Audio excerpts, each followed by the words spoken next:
Hey Cassidy, Pastor Steve here.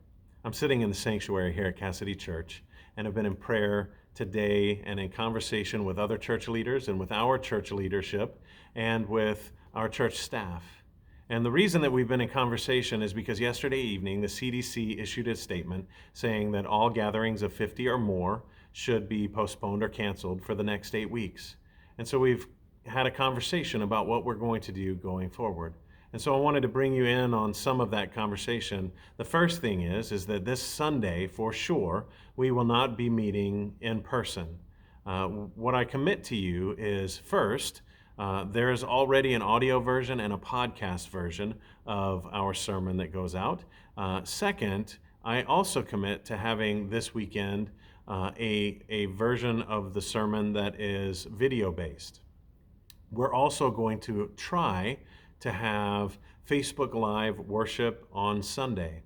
We don't know if we're going to succeed in that. There's a lot of technology pieces that we're working to get put in place, but our hope is that we can come together with Facebook Live and worship wherever you are and celebrate the fact that Jesus is doing great things still, even if you're at home in your pajamas eating flapjacks, which I would be super jealous about.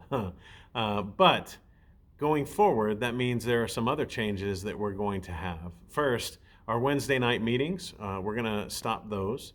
And we were going to have the movie night on the 28th.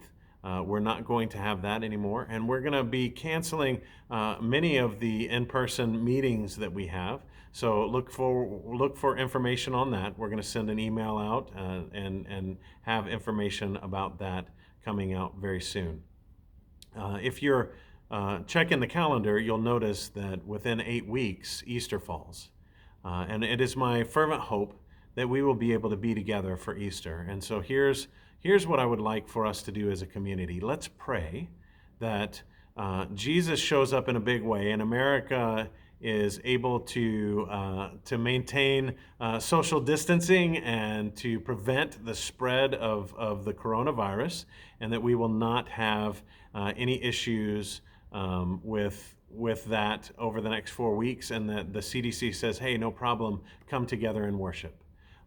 If that's not the case, if we still are limited to 50 people or fewer, then we're talking about having multiple Easter services, maybe 2 on Saturday and 3 on Sunday, where we can keep the number below 50 people at each of those services. We'll keep you informed on which way we end up going, but either way, we're going to be able to celebrate what God is doing, has done, and will continue to do through Jesus and the resurrection. So I wanted to leave you with this thought. Yesterday at the end of the sermon, the comment that I made still stands. Jesus is still on his throne, and God's kingdom is not in peril. And we can have faith in that. I love being your pastor, and I can't wait to be together with you again in worship. And my hope is that it will be sooner rather than later. I will talk with you soon. God bless.